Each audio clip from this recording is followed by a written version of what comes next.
Welcome to Trench Diaries. This is The Blond Knight of Germany, Chapter 5, In the Bear's Grasp.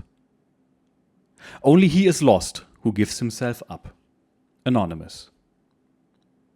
The thunder of the Russian artillery throughout the night of 19 August 1943 was heavy enough to keep Erich awake for long periods. He had flown his 300th mission that day and was bone-tired, but the rolling timpani of the guns denied him sleep. A big red push was afoot. In the uneasy pre-dawn minutes, the bad news spread through the 7th Squadron's base at Kutenikovo in the Donetsk basin. The Russians had broken through. The encirclement of large German army units was threatened. Erich rolled off his cot and pulled on his clothes as the squadron prepared for a panic scramble. Rumors were being babbled back and forth as the sleepy pilots came boiling out of their tents in the half-light. The base came alive with the shattering roar of fighter engines bursting into action. Since Kopinski's crash in July, Erich had been acting as commander of 7th Squadron. He strode over to the hut where Colonel Dietrich Rabak, Commodore of the JG-52, was directing operations. Cool and precise as always, Rabak quickly apprised Erich of the situation. Your squadron will take the first mission, Hartmann.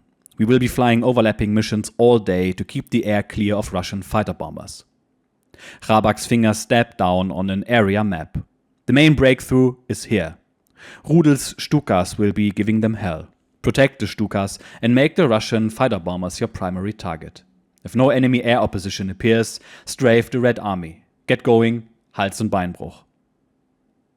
Erich gathered his 7 pilots around him and briefed them. They would fly in open battle formation. If I give the order to attack, every wingman stays like glue to his element leader. If I give the order to attack, every element leader fights his own air battle with his element. Number 1 target is the fighter bombers and bombers. If I attack first, the second element stays on the perch, and when I pull up, the second elements attack, while I watch from the perch. If we run into huge gargles, then every element attacks on its own initiative. I hope nobody blames me for any breaches of air discipline. Hals- und Beinbruch. Minutes later, Erich strode up to Bimmel, waiting anxiously with Karaya 1 all ready. All okay? Said Erich. Bimmel nodded. Erich knew his crew chief was always ready. Probably Bimmel had been up for a couple of hours fussing over the aircraft. As he scrambled into the cockpit and tucked his parachute under him, Erich thought again how fortunate he was to have the trusty Bimmel in charge of his ship. Erich hooked up his safety belt but let it lie loosely on his lap so he could operate comfortably in the tight cockpit. He ran through the drill. Fuel selector open. Throttle 1/3 open. Prime 3, 4, 5 times. Water cooling closed. Propeller to automatic. Master ignition on, both. All went smoothly, while 2 mechanics cranked the inertia starter. The whirring grind rose in pitch. Free! The mechanic's cry signified the propeller was clear. Erich pulled the clutch and the prop began turning. The engine caught immediately, blurting into life and filling the air with its smooth thunder. Erich checked his oil pressure, fuel pressure, amp meter and cooling system, then each of the 2 magnetos in turn. The RPM held solidly. Taxiing across the takeoff point, he gave Bimmel a high sign, a pilot's silent thanks for a well-serviced aircraft. Erich made a final all-around check. His bird was ready to fly.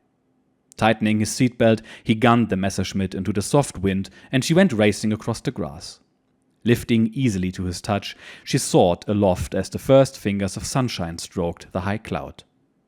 His landing gear came up and locked in with a gentle thud. He checked his flaps and moved the trim and turned on his gun switches. The electrical gun sight and his radio transmitter were operative. Now his bird was ready to fight. Climbing away from the field, Erich began turning east into a bloody sunrise. Black palls of smoke roiling up into the heavens to the northeast marked the battle zone. No more than 10 minutes flight. He spoke aloud to himself. Then he craned around, looking again at the rest of his fighting flock. Quickly he counted them. Lieutenant Puls on his own wing, Lieutenant Orje Blessin leading the 2nd element with Sergeant Jürgens as his wingman. The 2nd section was in good shape too. Lieutenant Joachim Birkner was leading, a pilot Erich had broken in as his own wingman. Birkner was a head flyer and a good shot. Sergeant Bachnik led the second element with Lieutenant Vester on his wing. Battle-ready and confident, 8 Mi-109s with the Blond Knight leading went racing to their rendezvous with Rudel's Stukas. Pillars of smoke and the stabbing flashes of shell bursts over a wide area below showed the line of the barrage and the heavy frontline fighting.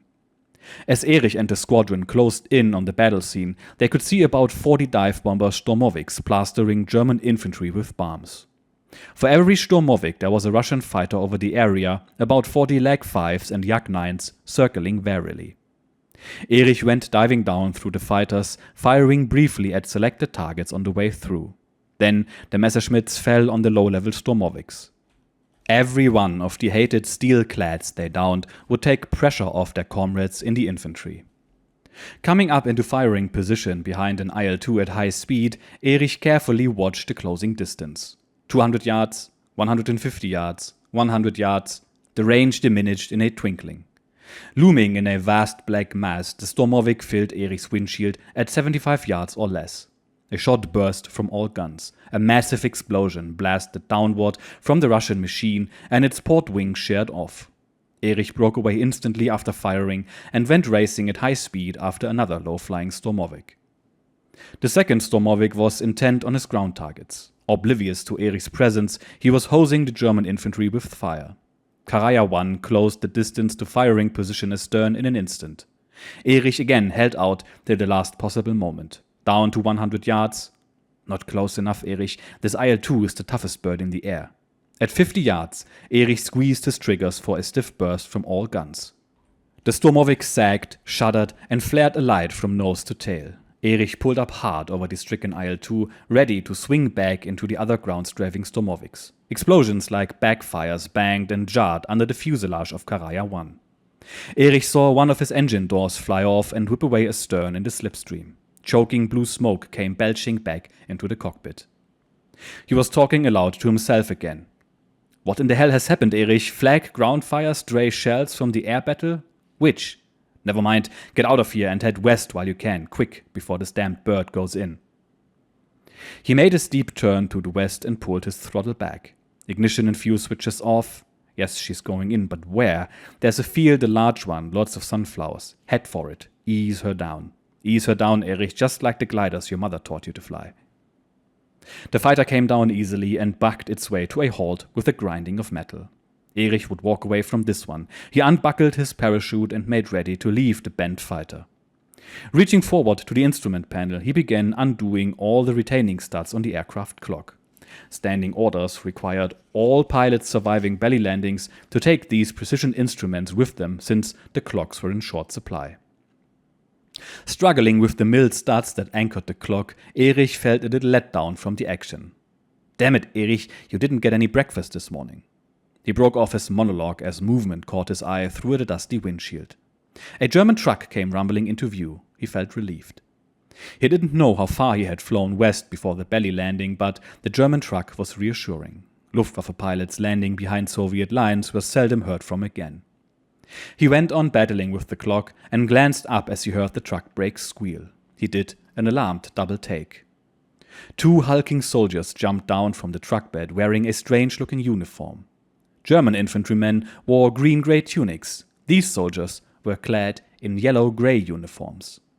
Then the 2 men turned in the direction of the crashed fighter, and Erich felt his skin crawl with fear. The faces were Asiatic.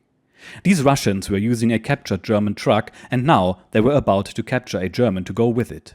Erich broke out in a cold sweat as the 2 Russians approached. If he tried to get out and escape, they would shoot him down.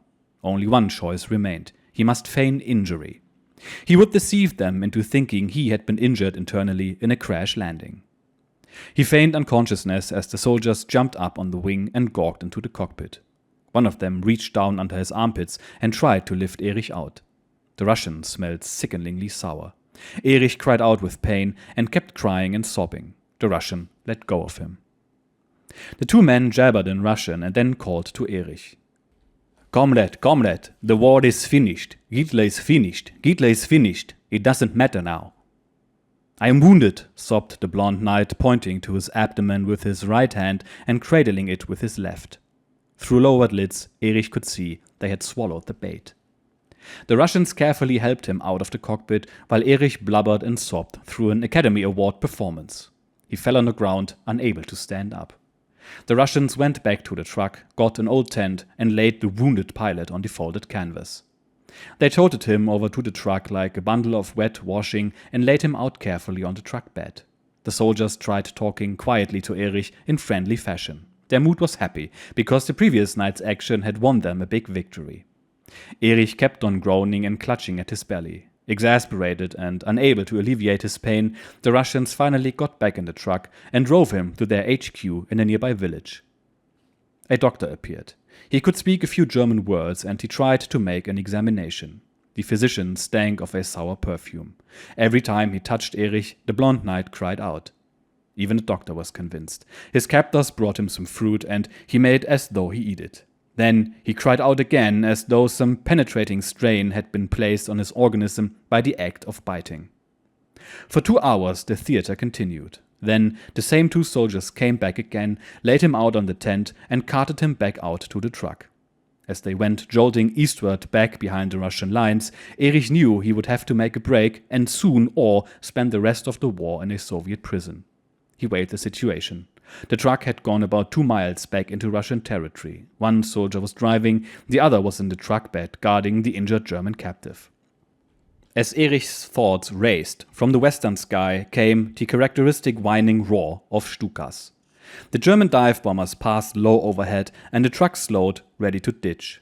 As the guard in the back of the truck stared apprehensively upward, Erich sprang to his feet and charged the Russian with his shoulder. The guard slammed into the back of the cab with his head and collapsed in the truck bed. Dropping off the tailgate, Erich went bolting into a field of man-high sunflowers beside the road. As he made their cover, screeching truck brakes told him his escape had been discovered. Plunging and staggering deeper and deeper into the sea of sunflowers, Erich heard the crash of rifle fire and the whine of bullets as his captors fired at the waving indications of his passage. Diminishing to a distant popping, the rifle fire soon ceased to be a menace, but Erich maintained his lung-bursting pace for at least 5 minutes. He hadn't run like this since the athletic meets at Korntal Hochschule. Every yard between him and his ex-hosts was a yard closer to safety. Gasping for breath, he suddenly burst out of the sunflower sea and into a little valley, a place that might have been lifted out of a fairy tale.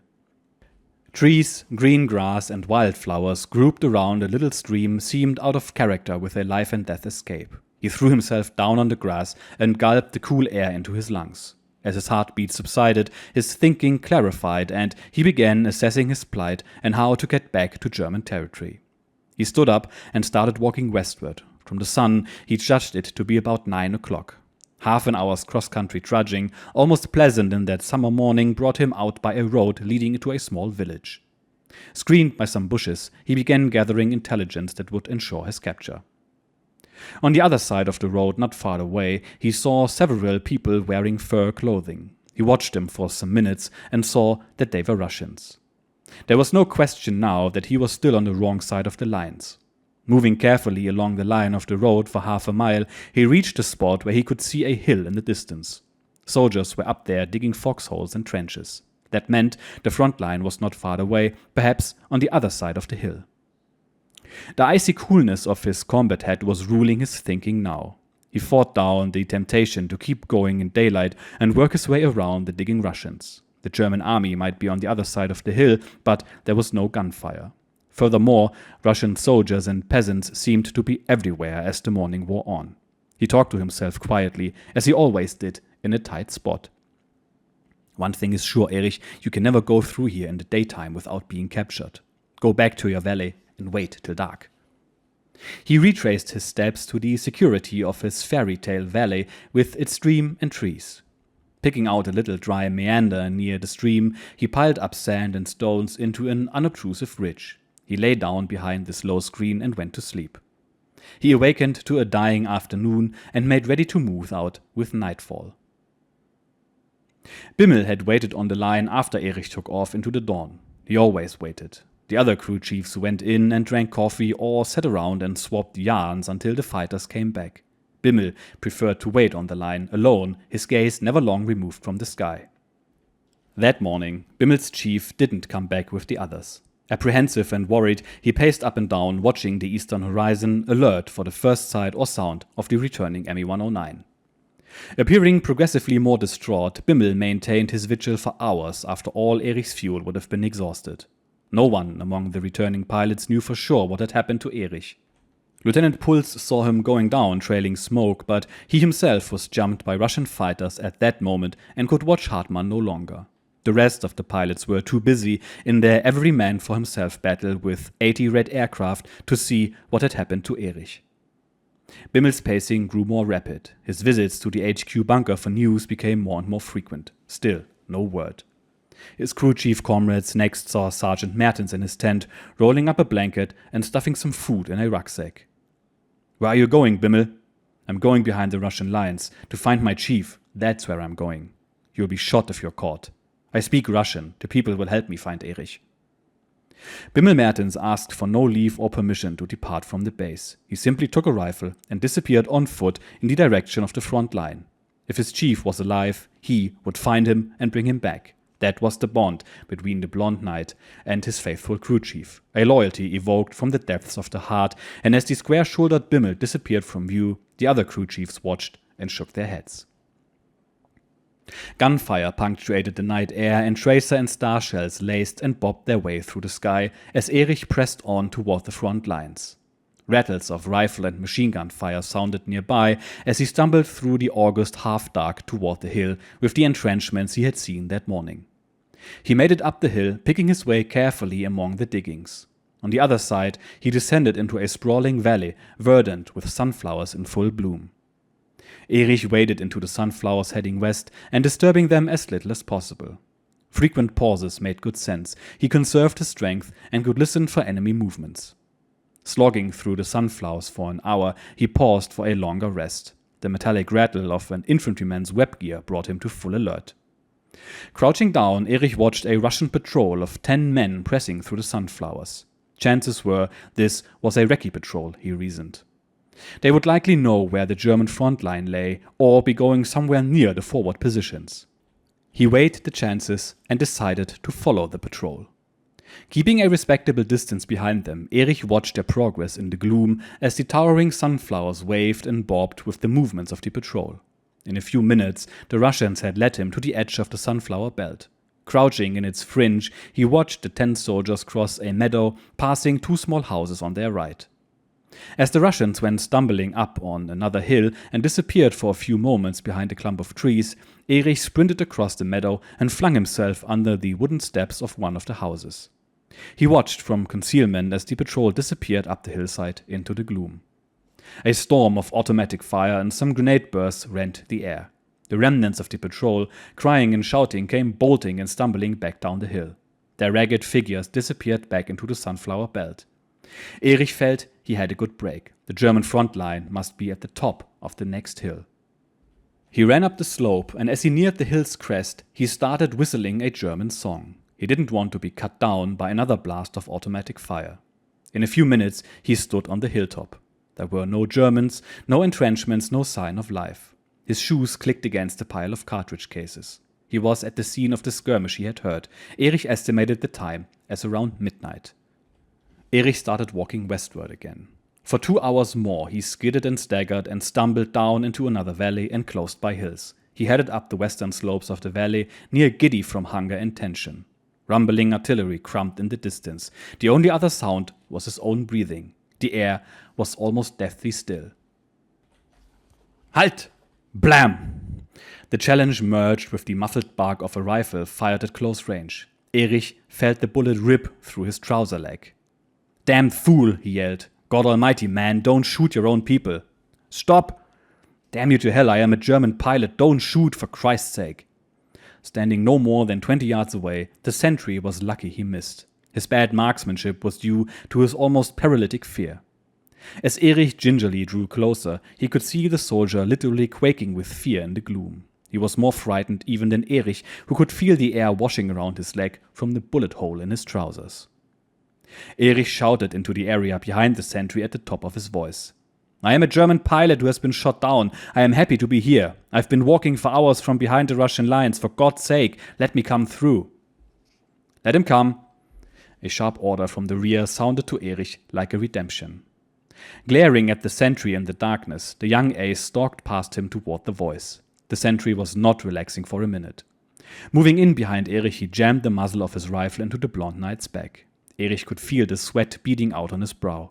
One slip or a stagger in the darkness, and this lunatic would put a bullet in his back. The sentry pushed and poked him to the top of the hill. The entrenched infantry shoved him roughly into a foxhole. A second lieutenant in command of the unit began interrogating the bone-weary Erich. He had no identification. The Russians had emptied his pockets. He gave the suspicious German officer his name and rank and the approximate position where he had been shot down the morning before. It was now about 2 a.m. and he couldn't blame the infantrymen for being cautious. Please, Lieutenant, telephone my wing HQ. The officer was convinced, but he had no telephone and couldn't leave the line during the night. He also explained the reason for their nervousness and caution. 2 days ago, 6 men came, all speaking perfect German, and told us they were escaped POWs. When they got into the positions of a neighboring unit, they whipped out submachine guns from under their coats and killed or wounded 10 men. Erich pondered the hard and dirty war of the infantry as he settled down to spend the remainder of the night with the troops in the line. His countrymen gave him a little food and he slumped into an exhausted sleep in a foxhole. After what seemed like a minute or two, he snapped awake with one of the infantrymen shaking his arm. Come with me, it's an alert. Erich looked at the luminous dial of his wristwatch. It was 4 a.m. He followed the soldier out into the trench where a machine gun was mounted. His stomach tightened into a compact ball. The sound of yelling and singing came floating up the hillside. Erich sneaked a look over the parapet. Dimly, he could see a bunch of Russian soldiers staggering and weaving up the hillside. They looked like they were drunk. Talking and joking in groups, their progress was unannounced by any artillery or tanks. They might be drunk, or it could be a trap. The young lieutenant commanding the Germans was giving last-minute orders to his men. Wait, don't fire until I give the order. Let them come on and get so close you cannot miss. Erich thought how closely this infantryman's tactics resembled his own high in the sky. The Russians came on up the hill, whooping and bellowing out Russian songs. The Germans in the trench crouched in a fever of taut nerves. The Russians were reeling within 60 feet of the trench. They must see their foes any second, drunk or sober. Fire! Every weapon in the German platoon opened up. A withering blast of lead and steel lifted the Russians off their feet, felled them where they stood, or bowled them dead back down the hill. Caught cold and drunk, they had no chance. In a welter of blood and rags, the savage ambush was over in half a minute. Not a single Russian survived. This was Erich's first exposure to the brutal war of the infantry in Russia. This chilling experience etched itself indelibly in his memory. 25 years later, recalling it would chill his spine. The infantrymen and the airmen had little in common in the way they thought. After the ambush, in the first light of dawn, a corporal escorted Erich down to company HQ.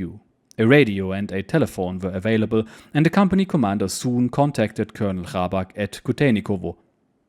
Erich's identity was confirmed, and he was sent back by car to his base. After telling his story to Rabak, he went in search of Bimmel. Erich was aghast when he learned of his crew chief's impromptu rescue expedition. Bimmel was still gone. Kropinski had returned from the hospital during Erich's absence, and he recalls the Blond Knight's return to the 7th Squadron as such. The day Bubi Hartmann returned from his sojourn behind the lines in Russian territory is a day I will always remember. He was one happy boy to get back to his squadron safely, but he was really frightened by his experience. His tired eyes were very wide and big, and he was obviously exhausted. He had lived through an experience very few of our men survived. It seemed to me that in these few harrowing hours he had grown much, much older. The cloud of concern that settled over Erich when he learned of Bimmel's absence dissipated the next day. The erect, unmistakable figure of Mertens came plodding back across the airfield the following morning. Dark circles surrounded Bimmel's eyes, and his cheeks were sunken.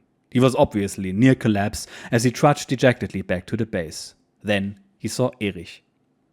Bimmel's haggard face blossomed into a happy smile. His chief had got home. As Erich strode over to him, he could see that the Blond Knight was unwounded. The two men wrung each other's hands in a silent expression of the deep bond men feel who will lay down their lives for each other.